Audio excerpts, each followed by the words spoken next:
All right, let's crack the code on how to really nail your biology exam. We're going to take an actual GCSE question and break it down using the official mark scheme. This is all about seeing exactly what examiners are looking for so you can turn those good answers into absolutely fantastic ones.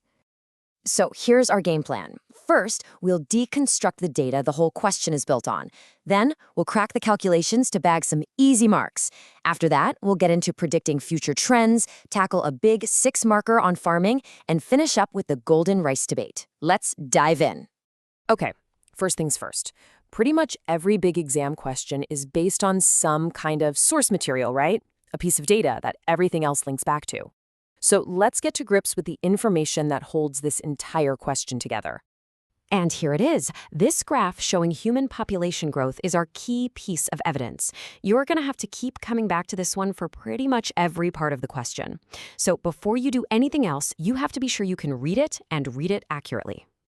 Right, let's move on. Now we're going to see how we can turn the data from that graph into some guaranteed marks with a couple of pretty straightforward calculations. So here's our first task. It's a classic calculate how many times greater kind of question. It's worth 2 marks, and our mission is to make absolutely sure we pocket both of them.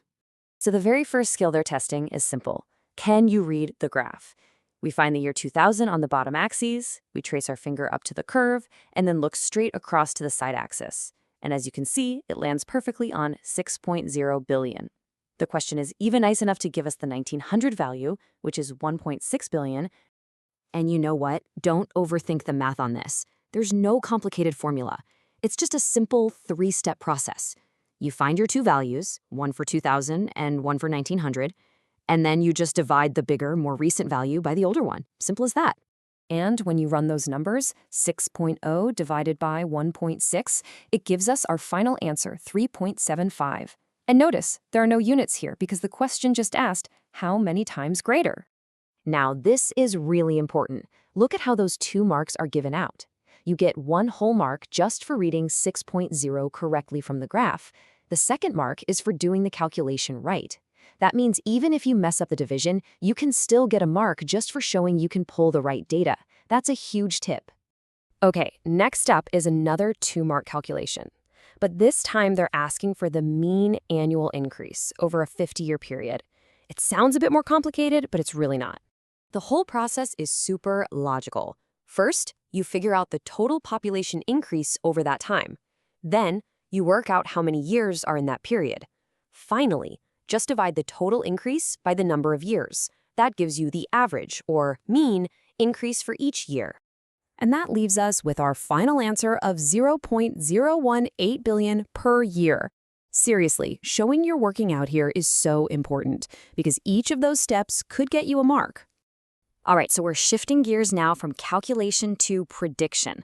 Let's take a look at how examiners test your ability to see a trend and make an educated guess about where it's headed. So this question wants us to look into the future, to predict the population in 2050. And it gives us a big clue. It tells us to draw an extrapolation line right there on the graph. So what does a good extrapolation even look like? Well, you literally just continue the line of the graph, following that steep upward curve it's already on. And here's a great little insider tip from the mark scheme. They're actually pretty flexible.